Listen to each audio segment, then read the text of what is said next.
people's health, well-being, and everyday life.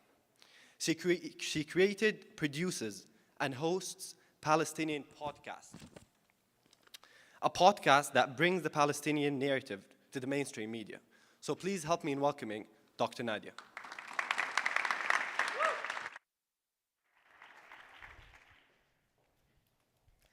So I'm supposedly Palestinian. My father is Palestinian, and my mother is Palestinian, and that makes me Palestinian, or so I'm told that's how it works. And the thing is, I don't really think of myself as a Palestinian. I've never really done truly Palestinian things. Like, I've never thrown a rock at a military vehicle. I've never thrown a rock at anyone, for that matter, and I don't even think I know how to use a slingshot. I've never had to climb a wall to get to work or to home, and the reality is that I was born in the United States of America. I've lived my entire life in the United States of America. So I don't really know what it's really like to be a true Palestinian. And I've always had this question of what does it actually mean to be a Palestinian in the diaspora? What does that actually look like? So I set out to answer that question. And I decided I wanted to ask that question by talking to people about their stories, about their everyday lives. And I thought that maybe if people were telling me why they thought they were Palestinian, I could better understand why I might be Palestinian.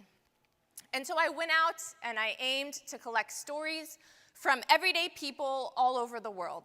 And I created a podcast with those voices. And the point of the podcast was really to take the political away from the personal, right? I was going to procure Palestinianness without any politics, right? I was going to get people to tell me their stories and never use the word Israel or wall or occupation. I was going to purely take these everyday moments, like college graduations, the day that you met the love of your life, or even that day that your pants ripped down the back in the 3rd grade. Yeah, that happened to me. And I thought that I could get people to listen to these stories on their way to work and make the Palestinian the everyday man that anyone could relate to in a neutral manner. So I went out in search of Palestinians, and I found lots of them. I found Palestinians at the pizza shop across the street from my work. I found Palestinian hairdressers and professors. I found so many Palestinians that this really could be a full-time job and not just something that I do on the side.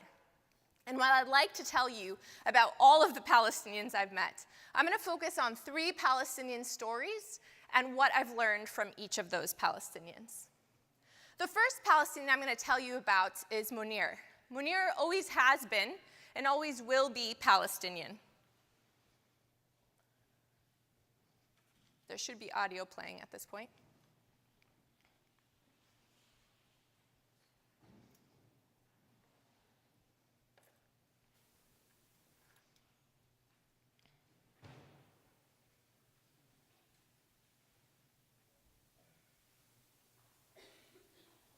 So Munir was born in Jerusalem in 1944, and Munir and his family were transplanted to Lebanon in 1948 during the Nakba, or the catastrophe. Munir and his family left the house thinking that they were going on vacation for a few weeks until things settled down. No one in his family would ever return or see that house again. When they got to Lebanon, they rented the first floor of a multi-floor home. And Munir grew up with the children in that home, and he went on to marry the daughter of the homeowner. Him and his wife, Nadia, now live in Somerville, very close to here, and they have 2 daughters. Everything in Munir's life is sort of based on this idea of chance and coincidence. Even the meeting of his wife suggests this. And there was another chance encounter that's important for Munir's story. Specifically, he met an American Jew who was traveling back to Palestine and offered to find his family home. You see, Munir had the deed to his father's home. He had pictures of his father's home. And this woman, Hannah, went out to find it. and she spent many days working with taxi drivers and local residents to try to find Munir's family home. I'm Munir Germanos. She went into the backyard where my mother, she found some orange trees that my mother actually had planted there. And she picked up a few of the oranges and brought them back, hidden, I'm sure, in her suitcase. She was able to do that. And she brought them here with us. And then one of my daughter's classmates, who has a green thumb, she took some of the seeds and planted them, and she gave us 2 orange tree plants, which are in the living room here. They surviving, just as a reminder. And the orange blossoms in his home, just like the Palestinian spirit. Right now, home is here. And you can see pictures of those orange blossoms. What struck me about Munir's story is that he spoke about so many emotionally difficult moments, with such scientific precision. He is a physicist, after all. Munir got to the core of the issue, the core of the story, just like they took the seeds, the core of the oranges, and planted them and created a new Palestine, a new home here in the United States. The second Palestinian I want to tell you about is Annalise. Annalise is a Chicago-based singer, songwriter, and actress. She was born to a Polish mother and a Palestinian father, but her mother and her father divorced when she was very young. Annalise's recollection of Palestine is associated with her stepmother, who was a recent transplant from Palestine and was married to her father soon after her parents divorced. Unfortunately, her relationship with her stepmother wasn't all that great, and so she began to associate Palestine with the negative feelings she was having with her stepmother and also the deteriorating relationship with her father. Annalise grew up in a place where she didn't hear Arabic. She didn't know about where her father came from. She was an actress in the acting union, and she was caught up in this ethnic and racial mix-up where they wanted her to change her last name to be Italian so she could be typecast into Arabic roles because she wasn't being typecast as an Arab otherwise. So this racial confusion really caught up with Annalise. So I got lost in the middle of all of the swirl. And what it left me with was feeling so often like I didn't have a home and like I didn't belong anywhere. And I couldn't really explain to anyone, including myself, why I felt this way. And it didn't help any that the thing that I was trying to connect to, being Palestinian, was invisible in this country. So Annalise never really had contact with Palestine, or Palestinians for that matter. And so she went looking for it. She had an awesome experience at the Arab American National Museum in Dearborn, Michigan. And that experience really helped her understand that she is a part of something larger.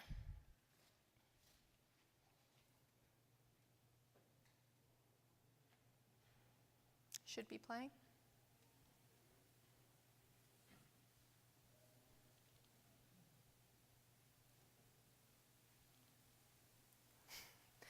It's a key audio piece. I'm clicking again.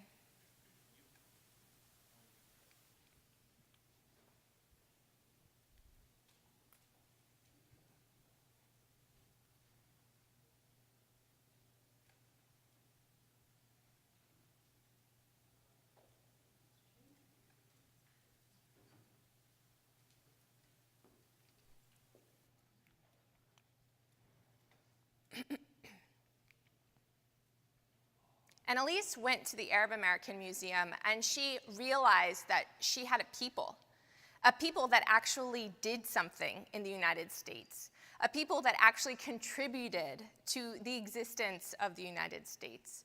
She realized that she was a part of something larger, a part of something bigger that she never imagined she was a part of when she was a child in school or when she was an actress in the acting union. Annalise is still on this journey today. She's still on this journey of learning more about her heritage and her culture. She's taking advantage of every opportunity to get in touch with the Palestine that she wants to know.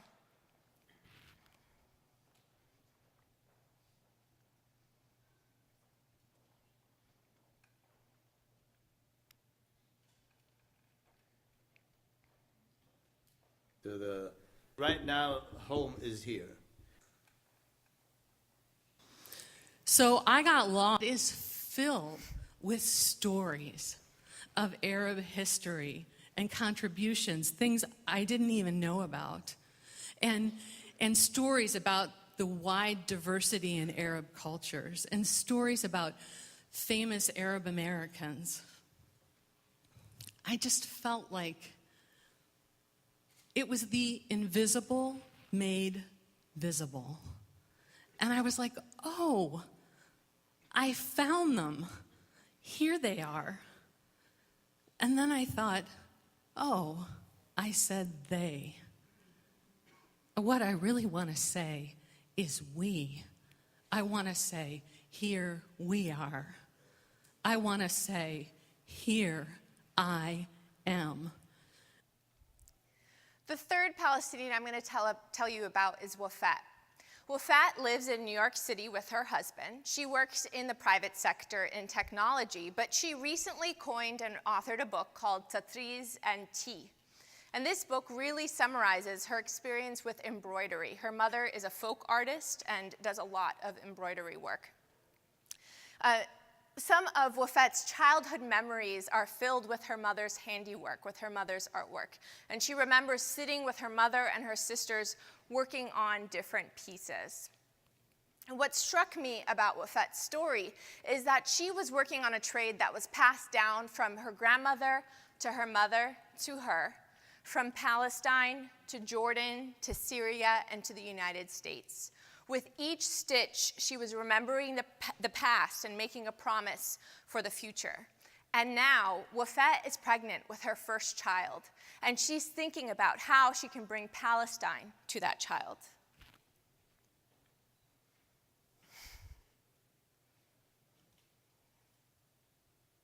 Nope, back.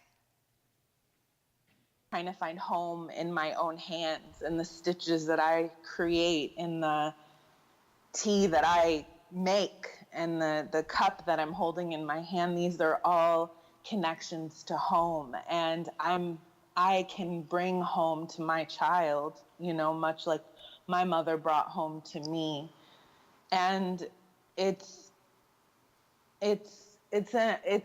been very emotional for me because, you know, I don't want to believe that a Palestinian in diaspora can never go back to Palestine, or can go back to Palestine if she can get through security and be lucky enough to spend a couple weeks there on a trip, if she takes the time off of work, or, you know, whatever. But at the same time, I don't know Palestine. I don't know Palestine now. I only know the Palestine that my mother and grandmother have shared with me, and I wonder sometimes if that's enough to offer my child and for him to provide, you know, for his children someday. And I don't know, it's a very emotional feeling, and I know that it's been a lifelong journey for me to understand what home is, really register it emotionally, register it in my body, spiritually. And I don't know if I'm really there yet, but I think someday, maybe not. Maybe this is what our identity, this is part of what being a Palestinian is. Wafat's struggle with finding home in the everyday things around her and trying to realize and actualize how she's going to pass home down to her son or to her child is really a moving thought process, and something that every Palestinian really goes through, especially in the diaspora. Now, these are just 3 stories of Palestinians, and I collected tens, if not hundreds, of stories that I've put into my podcast. But the thing is that this is a cross-section. There are unifying trends across all of these Palestinians. Each Palestinian I've talked to has experienced identity crisis, displacement, and feelings of isolation. This isn't a unique experience for any one person that I've talked to. Is this what it means to be a Palestinian in the diaspora? I found Palestinianness in the man born in Jerusalem, never to return to his childhood home, but having a remembrance of it with the orange blossoms sitting in his living room. I found Palestinianness in the Chicago-based actress who never had an interaction with the Arabic language and was actually asked to change her last name to be Italian so she could be typecasted into roles. She's still working on being Palestinian. And I found Palestinianness in the New York City-based actress who's written, in the New York City-based author who's written a book, Tatriz and Tea, and is thinking about how to pass Palestine down to her children. Munir and Elise and Wafat are really Palestinian in ways that I never expected they would be. They represent this idea of Palestine here in the diaspora. For those of us who are Palestinian, it's a powerful thing to be able to relate to their stories. And I learned a lot about these stories, that they're diverse, but they're also unified, that they're different, but they're also alike, that they're personal, but they're also political. And I learned that when you're Palestinian, your story matters, and telling your story is a way to get in touch with other people and with the unified struggle that we all experience. I learned that when you're Palestinian, you're always searching for home. And sometimes you're lucky and you have objects or people or places that bring home close to you, but others struggle with this concept. And I've learned that when you're Palestinian, you are resilient. Whether you've been turned back in Tel Aviv and not allowed to enter, whether you're standing at the foot of your childhood home with the key in your pocket and unable to go through that door, or maybe your pants ripped down the back and everyone saw your underwear in the 3rd grade. You carry on, you move forward, and you find ways to bring Palestine to those in the diaspora and to rekindle the spirit for those in Palestine. And so I've realized that I am Palestinian, not just because I was born to Palestinian parents, but because I have this identity crisis and this identity struggle within me. I've learned that my existence is resistance, whether or not I recognize that consciously. And like Annalise, I treasure the opportunity to say, here we are, and here I am. Thank you.